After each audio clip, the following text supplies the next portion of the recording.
дээр залбирлаа. Бай. За өнгөрсөн 7 хоногт бас бид нар чуулган байна цамхаг хэмээх одоо магтаал залбирлын гайхалтай оройг одоо хийсэн байгаа. Тэгээд бас хэд хэдэн чуулгануудаас хамтарч энэ одоо үйл ажиллагаанд бас нэгдэж байгаа бас талархууштай байна. Яваанда бас энэ бас хүчээ авах тийм одоо мэдрэмж бас ингэ төрсөн. Тэгэхээр ялангуяа манай чуулганыханд бас энэ магтаал залбирлд бас ирж те сэтгэл зүрхээ бас эзэн нээж те түүнийг дуудаж хамтдаа бас өөр хүмүүс бас бие бинийгээ бас тэр дүр төрхийг хараад бас те эзэн хаасаагүй ажиллаж байгаа эзний хүмүүс хаасаагүй байгааг бас ийм бас гоё мэдрэмжүүд бас тэр үед бас явагдаж байгаа. Тэгээд та бүхэн бас дараагийн бас цуглуултуудад бас итгэвтэй бас та бүхнийг оролцоосоо гэж бас урьж байна. За өнөөдөр та бүхэнтэй бид нар 11 сарын турш одоо юуны тухай ярьж байгаа вэ гэхээр талархал дүүрэн өнгөрүүлэх юм сарыг одоо бид нар өнгөрүүлж байгаа. За өнгөрсөн 7 хоног та бүхэнд бол ярьсан тийм үү. Бид нар бүгдээрээ гоё эзэнтэй талархцгаая. За нөгөөдгөр болохоор өөртөө бас талархцгаая. Өрөөлд бас талархцгаая гэдэг тийм сэдвүүдэн талаар бас ярьсан тийм үү. За тэгээд яагаад гэвэл талархал гэдэг нь бол зөвөр нэг хим зөвөр л ингээд за өнөөдөр талархчих юм эсвэл хин нэг хэлж байгаа учраас хийх зүйл биш юм аа. Нэгдүгээр Тесалоник 5:17 16-аас 18 дугаар эшлэлээр юу хэлсэн бэ гэхээр талархах нь бол Бурхны хүсэл юм а гэж хэлсэн. Энэ үргэж баяртай байх шалтгаануудыг бол бидэнд өгч байдаг юм а гэдэг бол ярьжсэн тийм үү. Харин бид нар талархлаа алдах юм бол байр суурь алдна. Талархлаа алдах юм бол бид нар өөрийгөө алдна. Талархлаа алдах юм бол бид нар Бурхнаас ч гэсэн бас холдох аюултай байдлуудад бас яг хүрнэ гэсэн утгатай зүйл юм. Тийм учраас талархал гэдэг нь намайг хинбэ гэдгийг бол үргэж тодорхойлдог. Хүнлэггүй, хүн чанартай юу, бусдын талаар боддоггүй, Бурхны талаар бодолтой байдгүй гэдэг бол талархал бол биднээс яг тодорхойлж өгдөг гэж хэлж болно. Тийм учраас та бүхэн талархлын талаар бодох сонсохдоо нэг битгий хайх бодоорой. Нэг битгий хөнгөн бодоорой. Тэ? Хийсэн ч ялаа, тэнд битсэн ч ялаа гэж бодолгүйгээр яах ёстой. Та бүхнийг энэ 11 сарын турш бас гоё талархал дүүрэн бас өнгөрүүлээсэ гэж бас бодож байна. За өнөөдрийн энэ хэсэгтэр сарах юм бол бидний эзэн Есүс бол Самар болон Галилийн одоо энэ нутгаар одоо дайрч байгаа. Өөрөөр би энэ уулзраар гэдээ явж байгаа. За ингээд явж байгаа үед нь болохоор бидний хамгийн сайн мэддэг түүхч тийм үү 10 одоо уйман өвчтөе хүн одоо таарлцсан байгаа. За тэгээд тэр уйман өвчтөе хүн Есүсийг шууд харангуутлаа биднийг өршөөгөөч гэж хэлсэн. Тэгээ Есүс эзэн юу гэж хэлсэн бэ? Шууд харуутаа яасан бэ? Шууд тэднийг яасан? Яв тахилчлаг дээр очиод үзүүлээ гэж хэлсэн. Харин нөгөө чинь явах зураа юу болсон бэ гэхээр цэвэрсэн буюу одоо эдгэрэлтүүдийг авч гэлсэн. Тэгээд төд удалгүй яасан бэ гэхээр нөгөө аравч нь бүгдээрээ хүү эдгэрчлээ гэд буцаад ирэх байсан чинь нэг хүн бүрээд ирсэн. Харин Есүс бусад хүмүүс чи хайдсан бэ гэдэг асуултыг асуусан. Бусад нь хайсан. Би 10-ыг эдгэсэн биш үү? Эдгээсэн биш үү гэж хэлсэн. Харин эзэн яасан? Сүүлдээ за чи бурханд алдар талархал хүндэтгэлийг өргөхөөр ирсэн. Тийм учраас одоо итгэлийн замаар яваараа гэж хэлсэн байгаа. Итгэлийн замаар. Тэгвэл 16 дугаар эшлэлээр гэж хэлсэн. Есүсийн хөлдөн нүрээр унж түүнд талархал өргөвөө гэж хэлсэн байгаа. За талархал ямар нөхцөлд гардаг вэ? Талархал. Тэгээ бид нар талархлын талаар ойлголтыг одоо янз бүрээр боддог. Ихэвчлэн бол бурханд өргөх, бусдад өгөх юм үүргээр бол ойлгож байдаг. Гэтэл талархал гэдэг зүйл нь зөвхөн үүрэг биш. Харин талархал өргснөөр надад ямар нэгэн ашиг тус үр нөлөө байдгийг бид нар өнөөдөр эндээс харна гэсэн үг юм. Талархал өргөнө гэдэг бурхан мэдээж магтаал талархлыг авах зогсдоо ч гэсэн үр дүнд нь зүгээр биднийг хоосог огтгүй нэг юм а гэж ярьж байгаа. Бид нар Библийн өөр нэг Матай номын 1-41 сарах юм бол Есүс гэсэн та нар миний нэрээр талархал магтаал хүргэх юм бол та нар шагнагдах болно, хоосон байхгүй болно гэж дурдсан байдаг. Тэгвэл эндээс харах юм бол юуны тухай гарч байгаа вэ гэхээр бид нар эхлээд уйман хүмүүсийн талаар бодоод би ер нь талархах ямар шалтгаан байгаа юм бэ? Талархлын ач тус нь юу юм бэ гэдгийг бид нар хэд хэдэн гаргалыг үзэх ёстой гэж хэлж байна. За Есүс гэсэн явж өөрийгөө үзүүлээ, тахилчнарт үзүүлээрэй гэж хэлсэн. За яагаад тахилчнарт үзүүлээрэй гэж хэлсэн болов? Бид нар Левит номоос харах юм бол 13, 14 дугаар бүлгүүдээс харах юм бол тухайн үед өвчтөе уран арсны өвчтөе хүмүүстэй, уян өвчтөе хүмүүс, тэр төрлийн өвчтөе хүмүүс бол ямар зүйлийг бол одоо Израилийн ардам тогтоосон байдаг вэхээр энэ эдгээр хүмүүс бол гим нүглээс болоод тийм үү? Ямар нэгэн байдлаар өвчин туссан, өөрсдийн буруугаас болоод бурхны буруу зүйл хийсээс болоод өвчин туссан учраас тэд нар яг тусгаарлагдах ёстой гэж заасан байдаг.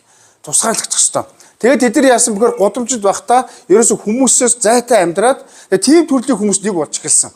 Тэгээд тэд нар яг хүмүүс тэдэрлэг ойртох үед болохоор бид нар бузарцаа гэж хэлдэг гэсэн. Тэгээд яасан бэхээр тэд нар бузарцсан гэж хэлэхдээ бүгдээрээ нүрээ ингээ бүтээлгээр бүтээсэн байдаг гэсэн. Та нар биднийг харж болохгүй. Бид нар бол бузарцсан хүмүүсээ гэж өөрсдөө тусгаарладаг байсан. За тэгвэл Есүс Самар Галил хоёрын нутгаар явж явах үедээ яасан бэхээр яг тийм хүмүүстэй таарсан. Яг л адилхан зовлонтой, адилхан гуниг тийм хэцүү амьдралыг туулж байгаа нийгмээс бол шашин шүтлгийн хувьд бол байр суурийн хувьд гэр бүлийн хувьд бол тусгаарлагдсан. Яг л хаашаа чарсан өвчтөө ямар ч найдваргүй тэр хүмүүсийн дунд яасан бэ? Есүс одоо амьдарч байгаа тэр хүмүүстэй бол тааралцсан байдаг. Тэгэхээр уйман өвчтөе хүмүүсийн талаар бид нар бодоод энэ өнөөдөр нацаа ямар хамааралтай гэдгийг та нар бодж үзээрэй. Бид нар уйман өвчийг гэхэл ерөн зөвөр өвчний талаар л ойлголттой байгаа. Гэтэл энэ сүнслэг ач холбогдолд үр нөлөөнүүд бол бидний амьдралд байгаад байгаа. Өнөөдөр би яагаад бүтэлгүй байгаад байгаа юм бэ? Яагаад би ямар нэгэн зүйлээр дутагдаад байгаа юм бэ? Зөвхөн өвчин надаас яагаад салахгүй байгаа юм бэ гэдэг ч юм уу. Иймэрхүү олон гаргалгаанууд бидний дотор асуудал бидний дотор байж болох юм. Би ийм зүйлийг төлөвлөсөн ч яагаад төлөвлөөгүй юм бэ? Би ийм зүйлэндээ бурхны үн залбирсан ч яагаад одоо бол тэр нь чимээгүй байгаа юм гэдэг. Та бүхэн өнөөдөр энэ тахилчтай уйман өвчтөе хүмүүстэй уулзж байгаа Есүсээр дамжуулаад юун дээр би алдаа гаргаад байгаа юм бэ? Юу надад байгаа юм бэ? Би юу хийх ёстой юм бэ? Надад ямар нэгэн өөрчлөлт юу байгаа вэ гэдэг зүйлүүдийг эргцүүлж хараасаа гэж байгаа юм. Игсээр дамжуулаад бид нар таларгалын ашиг тусыг хүртэх болно. Ашиг тусыг хүртэх болно. Яг л Христ итгэгчмэр ихэнхдээ удаан хугацаанд яваад ирэхээр гуйлагчин итгэгчэр болох тохиолдол байдаг. Бурхнаас л гуйдаг, хэцүү байх үедээ гуйдаг, ямар нэг юм дандаа гуйдаг тийм төрлийн хүн болцсон байдаг. Харин бид нар гуйсныхаа хэмжээгээр яг илүү талархал нь бэлхэн байх ёстой. Бид нар гуйхаас өмнө яах ёстой? Талархах ёстой. Бидний залбирлж гисэн юу гэж хэлдэг вэ? Бурхны нэрийг дуудаад түн талархдаг шүү дээ. Бурхны нэрийг дуудаад талархдаг. Харин бид нар залбирахдаа бид нар бурхан дээрхтээ бид нар сүм чуулган дээрхтээ бид нар ямар нэгэн үйлчлэл хийхдээ ямар нэгэн бурхны төлөө ажил хийхдээ бушуухан яах ёстой? Гуйхаа, авхаа, тооцоогоо бодож байдаг. Харин бурхан намайг дуудаад талархаарай гэж хэлсэн байдаг. Талархаарай гэж хэлсэн байдаг. Тэгэхээр уйман өвчтөе хүмүүсийг харах юм бол би махуйд бол нэлээд тийм аимшигтай, зарим бүр идэвхшгүй тийм өвчтөе хүмүүс юм. Левитийн 13-14-өөс та дараа унших юм бол юу болсонгүй заримдаа тэд нар ингээд идэх үед бас байгаа амжилтгээ ямар нэгэн байдлаар идэх тохиолдол бас байгаа. Зарим нь бол бүр идэвшгүй бас байгаа даа. Тэгээ тэр үед бол тахилч дээр очиод үзүүлэнгөө тахилч юу гэж хэлдэг вэ гэхээр цэвэр байна гэж хэлдэг. Эсвэл бузар бохир байна гэж хэлдэг. Тэгэх юм бол тэрхүү яг буцаад яг нөгөө байр суурь руугаа очно гэж судалцаас зүйл юм. Нийгмээс тусгаарлагдана, гэр бүлээс тусгаарлагдана, найз нөхдөс тусгаарлагдана. Тэгээ буцаад яг адилхан зовлонтой, гунигтай, шамтралттай, цөхрөлтгүй ямар найдваргүй тэр хүмүүстэйг уулздаг гэж хэлж байна. Тэгвэл уйман гэдэг энд нийт юмд ямар зүйл орж байгааг арьсны олон төрлийн халдварт өвчин ялангуяа мөгөөрсөн те мэдрэлийн эсийг гэмтээдэг тийм архаг бас юм халдварт тийм шинжтэй өвчнүүдийг бол тодорхойлж байгаа. Зөвхөн нэг төрлийн өвчин бол биш. Янз бүрийн одоо бие хааг нэг татаж унагадаг арьсны янз бүрийн дотор гадар болон те өвчнүүдийг бол тодорхойлж байгаа гэсэн үг. Ямар ч гэсэн энэ бол ер нь бол халдвартай өвчин гэж хэлж болно. Халдвартай өвчин. Тэгэд эдгээр өвчин болохоор хүний гаднаас нь маш муухай харагдуулдаг. Яршуулдаг, идэ бэртэй болгодог тийм үү? Үе мөчийг нь үрдэлд гимтээдэг. Тэгэд яг уу энэ эцтэй яг үгээр цаашдаа халдварлах тийм аюултай байдлууд хүргэдэг. Тийм учраас Израилийн ард түмэн яасан бэхээр тусгаарлах гэж ярьж байгаа гэсэн юм. 19-р зууны үед болохоор дэлхийн түүхэнд нэг аимшигтай өвчин гарсан. Хулган яар гэх тийм үү? Ийм халдварт өвчин гарахад болохоор хэдэн сая хүн өгсөн. Хэдэн сая хүн өгсөн. Харин тэр хүмүүс тэр өвчнөөс гарах нэг гаралгааг хаанаас олж авсан бэ гэхээр нэгэн чуулганаас авсан байдаг. Тэр чуулган яасан бэ гэхээр Левит номын дагуу өвчтөе хүмүүсийг тусгаарлаж бид нар яах ёстой вэ? Тусгаарлахгүй бол халдвар тархаад байна гэж хэлсэн. Тухайд бол мисаслын ажил нь яадаг гэсэн үгээр зүгээр гараа угаагаал их барина. Гараа угаагаал зүгээр юу ариутгал байхгүй. Гараа угаагаал одоо мисаслын хийж гараа угаагаал ерөөсөө нэг угаасан болоо л яасан өвчнүүдэд хурж исэн учраас өвчин юусоо идэхгүйс гэж хэлж байна. Харин тэр үед болохоор нэг сүм чуулганы хүмүүс яасан бэхээр идэгсэн тэр тохиолдлыг хараад эмчнэр очиод яагаад энэ зүйл бий болсон бэ гэдгийг асуусан чинь Левит номыг тайлбарласан байгаа. Өвчтөе хүмүүсийг тусгаарлах ёстой гэж. Тусгаарлах ёстой. Тэгэхээр нэг вирусыг үзэл нэг одоо энэ эртнээс бурхан яасан бэ? Мэддэг байсан бас тэдний хяналтанд бас байсныг бас бид эндээс харж байна. Хяналтанд байсан. За уйман өвчтөе хүмүүс бол яг тэр бузар одоо халдвартай ямар нэгэн өвчин тусгаараа одоо зүгээр ингээд нууцдаг бол биш. Хүмүүс мэдгүй хүмүүс ирээд талцчихвээ, тий? Эсвэл туслах гад хүмүүс ирчихвээ. Тэр үед нь юу гэж хэлдэг вэ гэхээр бузарцсан шүү. Бид нар бузарцсан. Бид нар бузарцсан гэж одоо чагналдаг байсан гэж хэлж болно. Энэ яг Израилийн ард түмэнд айл нэгнээс өгөгдсөн тийм одоо юу гэж хэлж болно. Одоо соёл ч юм уу, заншил ч юм уу те ийм процесс гэж хэлж болно. За нийгмийн хувьд бол угаасаа ойлгомжтой. Тэднийг яасан бэхээр хотоос захтуу гаргадаг. Тэдний амьдрал нь гэр орон нь ерөөсөө тийм одоо тэр тухайн газар нутгийн статусаас зүйлс тусгаарлагдсан гэсэн утгатай зүйл юм. Тэгвэл Есүсийн одоо явж байгаа процесс ямар хүмүүс таарлсан бэхээр Галил болон Самарын газар нутгийн завсар байгаа байхгүй юу? Галилч биш, Самарч биш гэсэн. Өөрөөр тийм газар ямар хүмүүс байдаг гэхээр оргууд, бусуул, те дээрэмчин, тонуулчин те энд зүхтэж идэг хоёр тишээ гүйж идэг. Эндээс ирэх юм бол ийшээ зүхтэг, эндээс ирэх юм бол ийшээ. Энэ ашигтай бол ийшээ, энэ ашиггүй бол ийшээ гэж гүйдэг. Маш тогтворгүй өөрөөр хэлбэл ямар нэг байр суурьгүй хүмүүсийг бол тодорхойлж байгаа гэсэн юм.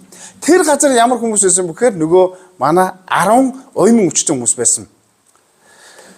Тэдний юунаас салгасан бэ? Нийгмийн халамжаас салгасан. Тэдний юунаас салгасан бэ? Ах дүүгээс салгасан. Тэд юунаас салгасан бэ? Тэр хүмүүсийг энэ улсын хүн гэдэг тэр тооноос салгасан гэсэн утгатай зүйл юм. Энэ бол маш аимшигтай үзэгдэл юм. Аимшигтай үзэгдэл юм. Яагаад вэ? Тэд нар уйман өвчнөөс болоод гэж хэлж байна. Тэгээд хотоос хүмүүс ирэх үед болохоор тэд нар яах вэ? Би бол бузар өвчтөө гэж хэлж байгаа. Тийм учраас тэр хүмүүсийг харах юм бол ерөөсөө нийтээр бол ганцаардал гэсэн тийм синдромтой хүмүүс гэж хэлж байна. Ганцаардал. Тэгээ орхигдсон гэсэн хандлагатай хүмүүс юм. Тэ? Тэгээд тэдний амнаас юу гарах вэ? Бид нар хаягдсан, гээгдсэн, бид нар хинч тоодгүй гэсэн. Бид нар хинч сананд урсахгүй гэсэн тийм сэтгэл зүйтэй хүмүүс байсан. Сэтгэл зүйтэй хүмүүс байсан. Итгэл үнэмшлийн хувьд бол тэр юу вэ? Түрүү Левит номон дээр гарч байгаа адил юу гэж хэлдэг тодорхойлдог гэсэн бэ гэхээр тэд нар гэм нүгд уулзсан учраас яах вэ? Шийдэж байгаа гэж Израильчууд үзсэн байдаг. Тийм учраас яасан бэ? Өөрсдөө энэ өвчтөй байгааг хараад бид нар бол бузарлагдсан хүмүүс. Бидний энэ байдал бол гэм нүглээс болоод юм а гэж өөрсдөө яасан бэ? Бид нар бурхан дээр очих зогсгүй нэгэн гэж өөрсдөө яасан бэ? Үнэлж тодорхойлсон хүмүүс юм гэж ярьж байгаа. Тийм учраас тэд нар альва сүм чуулганы ёслол, альва тийм үйлчлэлүүдэд ерөөсө оролцох ямар ч юм ирэхгүй, эрх нь хязгаарлагдсан тийм хүмүүс гэж хэлж болно. Тийм учраас зүгээр нэг өвчтөн гэж харж болохгүй нь шүү дээ. Нийгмийн байр суурийн удаас тэгж харна. Бие махбод бол тэгж харна. Сэтгэл санааны удаас тусгаарлагдсныг ойлгож болно. Итгэл үнэмштэй үжигсэн бас тусгаарлагдсан хүмүүсийг ойлгож болно. Тийм учраас яг хуу тэрний эргэн тойронд явж байгаа хүмүүс бол уйман өвчтөй хүмүүсийг хараад тэдгээр хүмүүсийг хараад ерөөсөө хүмүүс зүхтдэг.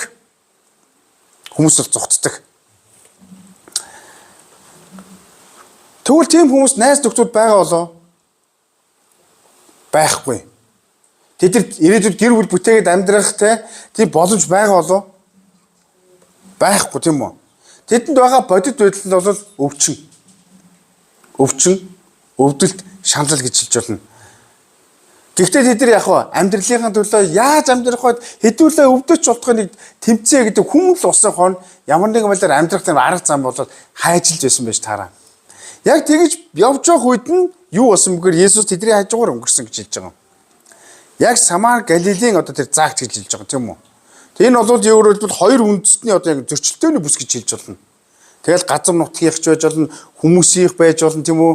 Тэг янз бүрийн зам одоо тэр харилцааны асуудлуудаас байж болно. Тийм үү? Тийм учраас энэ хэсэгт бол ер нь бол газар нутаггүй хүмүүс, өвчин зовлонтой хүмүүс яг энэ газар нутагт одоо амьдрдгаа гэж ойлгож байна. Есүс яг тэрүүгээр явж исэн.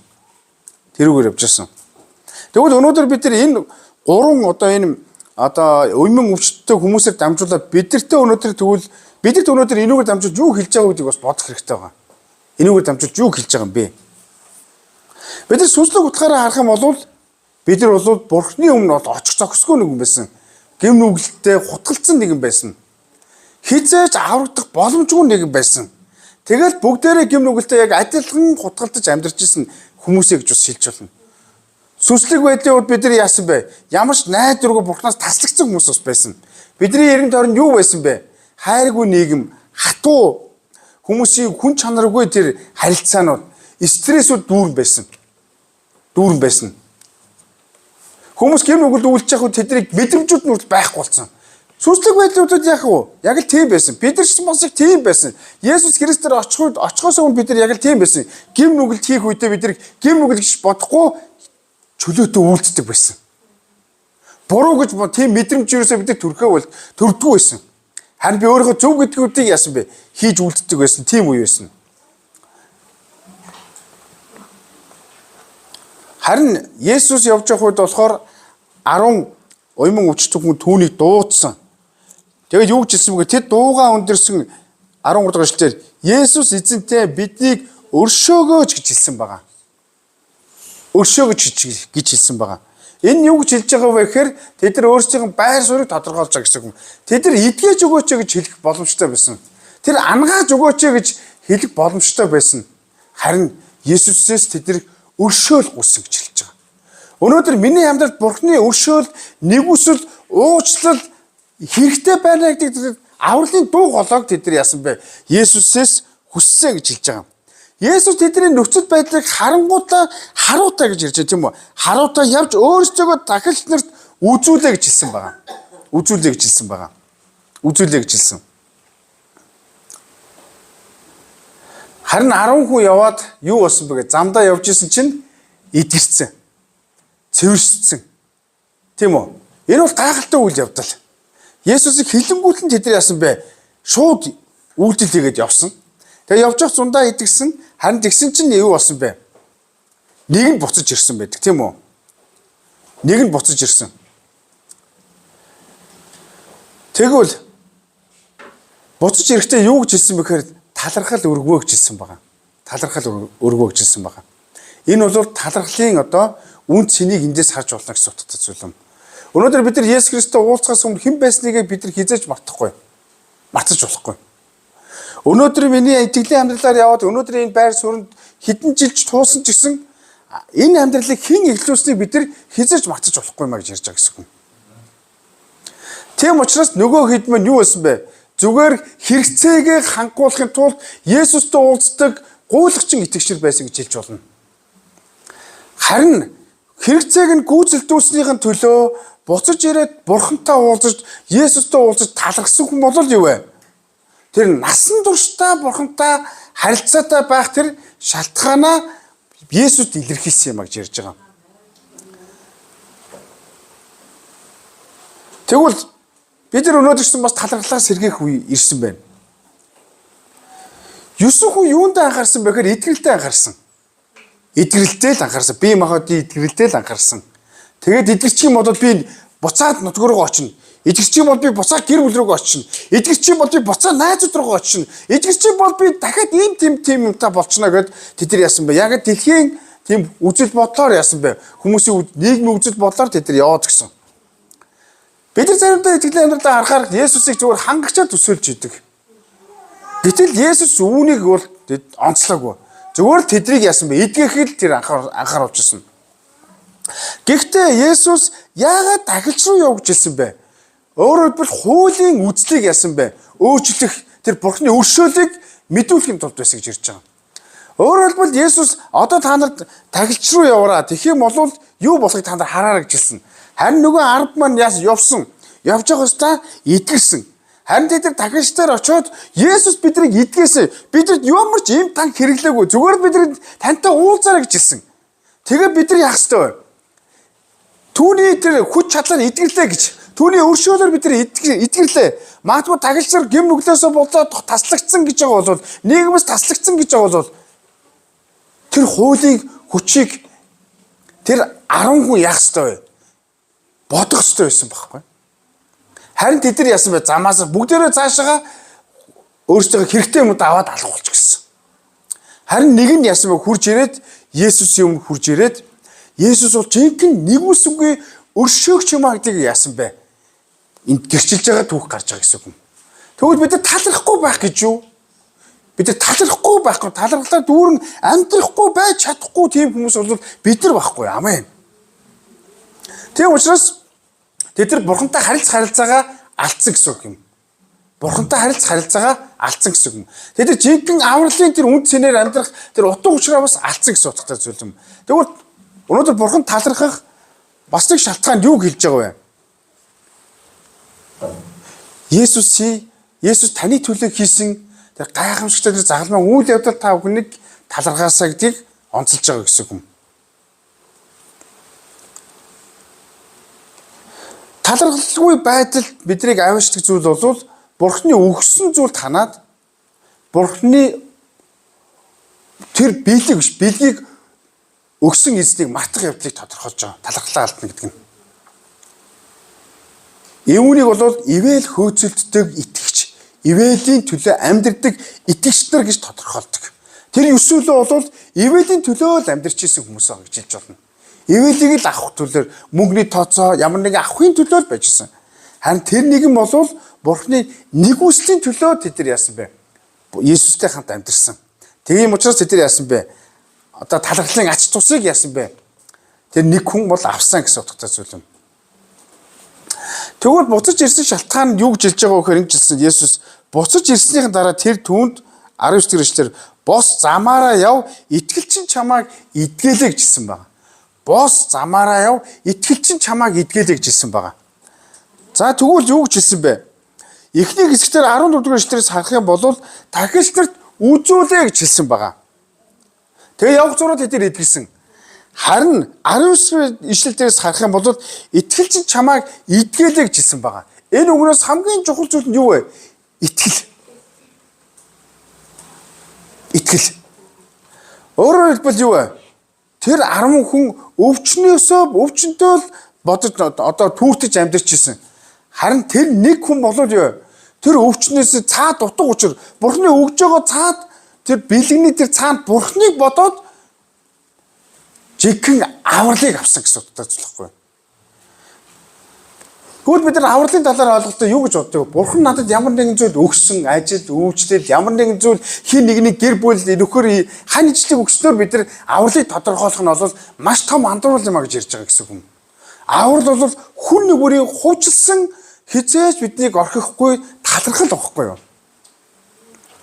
Талархал واخхгүй юу?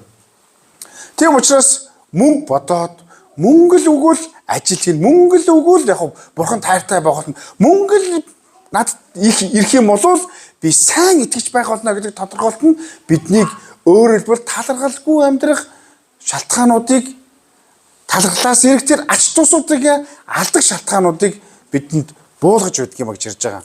Тэгэхээр тэр юус бол үнэхээр хайран байсан. Тийм учраас бид нар яах ёстой вэ? Бид нар Бурхан руу энэ 11 сарын турш та бүхнийг Бурханы дотор, Христийн дотор би ямар үнцнээр аврагдсныг та бүхэн үргэлж бодож талархалт дүүрэн амьдраасаа гэдгийг бас хэлмээр байна. Өнгөрсөн 7 хоногт бас дууссан.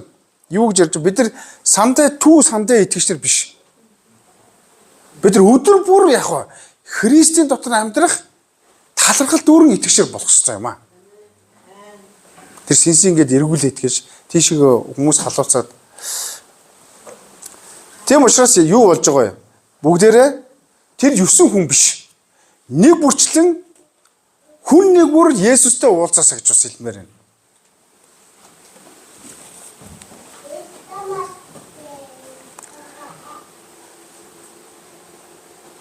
Тэгээд тэр одоо өвчтөе хүн Есүсийн өмнө хөлдөн одоо сүгдөөд маш даруугаар очсон гэсэн юм. Тэгвэл талархалт юу хийж байгаа бидэнд хэрэгтэй байдаг вөхөр бид нар Бурхныг мэддэг ч гэсэн би бардам байгаа биш үсттэй. Бардам хүний нуруу өвдөг нь хизээж явах вэ? Бүхийдгүй юм. Харин Христийг хинбэ гэж мэдсэн хүн бол үргэлж түүний өмнө таруу байдаг байхгүй юу? Таруу байдаг юм. Есүсийг дуудаж талархаж чаддаг юм гэж ярьж байгаа. Та нар хараараа баярлдаг хүмүүс дээр очиход та нарын нурууч нь өөр ирэхгүй бүхийдэг үстэй. Биерээ бүхөөг гэж түүний хүндлэх сэтгэл чинь бүхийдэг үстэй. Тэгвэл бид нар талархлаас сэргээхийг хүсэж байгаа бол миний дотор ямар нэгэн жижиг сайжиг бардамнууллаас болоод би талархаж чадахгүй байгаа юм биш үстэй гэж бодож болох юм. Тийм учраас талархлаас сэргээхийг хүсэж байгаа бол эзэн Бурхныхаа өмнө даруугаар бүгдээрээ очицгоё. Тэгэх юм бол миний амьдралд Бурхан ямар олон гайхалтай зүйлүүдийг хийснийг бид нар эргэж харах болно. Тэгээд бид нар үр дүнд нь баяр хөөртэй байх болно. Үр дүнд нь бид нар яах вэ? Баяр баясгалантай тэр дүр төрхүүдийг зан чанаруудыгаа бид нар Есүсээр дамжуулаад олох болно. Үр дүнд нь бид нар эрх чөлөөтэйгээр Есүсийг гэрчилж ярьж амьдралдаа дахиад яах вэ? Үг болон үйлдэлээр түүнийг тунгаглах болно. Энэ бол талархалтай хүний дүр төрх юм а гэж ярьж байгаа. Талархлын ач тус нь Есүстэй ойр амьдрах болно. Есүстэй үргэлж холбоотой амьдрах болно. Тэгвэл талархал хийсэгүй Есүсийн өмнө очиод сүгдэд түүнтэй хувьчлан ярилцах гэсэн үг юм. Харин нөгөө 9 хүн Есүстэй ерөөсөө уулзаагүй. Ерөөсөө дахиж ирээгүй гэсэн үг. Харин буцаж ирсэн хүн Есүс талархсан хүн бол харилцаа нь үргэлж яасан бэ? Гүн гүнзгий болж сэргсэн гэдгийг хэлж байгаа гэсэн үг. Тэгэхээр ах トゥ нар нэ Есүсийн өмнө очицгоё. Өнөөдөр бид нар энэ 19 дэх ишлэлийг харах юм бол замаараа яв итгэлч чамайг идгэлээ гэж ярьж байгаа. Энэ нь бол үнэндээ бол авралаа гэсэн үг гэж хэлж болно. Нартай Библи болно. Одоо Библиэлд харах юм бол авралаа гэсэн үгээр ярьж байгаа.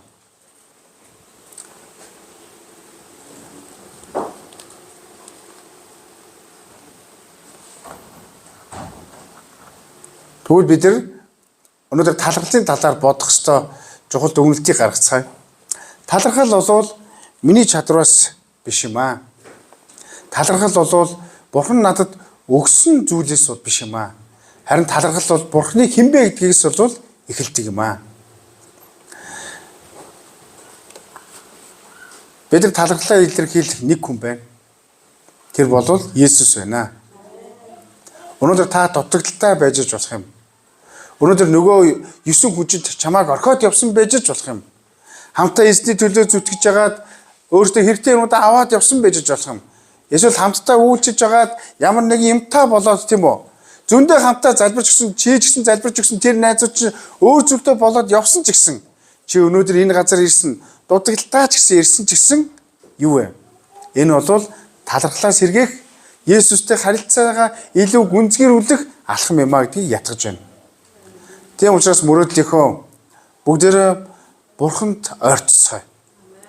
Талархлаар ойртцгоё. Есүс бидний төлөө хийсэн тэр дүр төрхөөр бүгдээрээ дүр төрхөө сэргээцгээе. Анх Есүс Христтэй уулзсан тэр хайраа сэргээцгээе. Тэр үед Есүс Христтэй уулзаа түүний төлөө өстө баярлаад баршгүй те. Түүнээр бахархаад баршгүй тийм сайхан дуу хоолой тэр сайхан халуун сэтгэлүүдийг явах ёстой. Бүгд Есүстэй холбогдсноор дамжуулаад сэргээж чаднаа. Тэгэх юм бол бид нар яах ёстой? Бусад талархаж чадна гэж ярьж байгаа. За бид нар хойно бол одоо энэ практик хийх үднэс загтлын одоо хайрцаг одоо бэлдсэн байгаа. Тэгээ та бүхэн 11 сарын турш яах вэ гэхээр захиагаа бичээд яах ёстой? Бичих юм бол бид нар цуглуулж агаад 11 сард та бүхэнд одоо ирсэн захиануудыг чуулган дотор бие биендээ бичсэн захиануудыг танд өгөх болно. За магадгүй та аавдаа ээжидээ эсвэл танд сайн мэдээ ярьсан тэр нэгэнд бол бичсэн байж болно.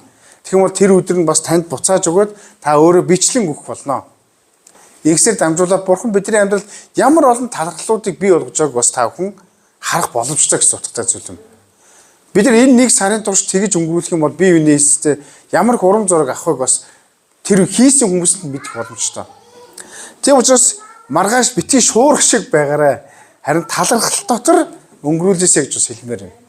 Тэгээ хойно бас бид нар чадах хэмжээгээр бас захианы цаас таард аль болох яах вэ? Одоо өөрсдөө хэрэгтэй зүйлүүдийг л хийж байгаа гэсэн юм. Тийм учраас та нар даруугаар тэр цаасуудыг аваад даруугаар те яг л тэр одоо эдгэрсэн хүн Есүсийн өмнө очсны адил бичээсэй гэж бас хэлмээр байна.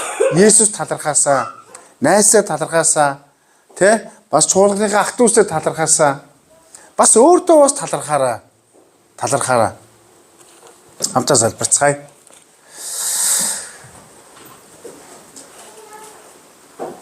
Эзний үн бүгдээрээ энэ цаг талархах залбирал хийцгээе. Өнөөдөр бид нар Есүстэй уулзаг бол энэ газар байхгүй байх байсан. Есүстэй уулзаг бол үдий зэрэгтэй байхгүй байсан. Есүстэй уулзаг бол илүү дутуу улмыг амьдарч байсан ч гэсэн өнөөдөр бид нар энэ газар байхгүй байсан. Юуны үн бүгдээрээ Есүсийн өмнө очицгоё. Бидний гэм нүгэлтэй Бурхан дээр Бурханы нэрийг дуудах зохисгүй.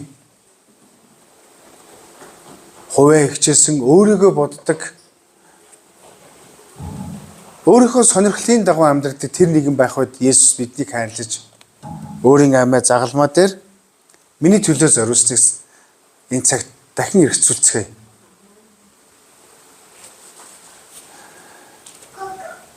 Тэгээ түүний өмнө талархацгаая. Бурхан минь намайг хайрлсанд баярлалаа. Намайг аварсанд баярлалаа.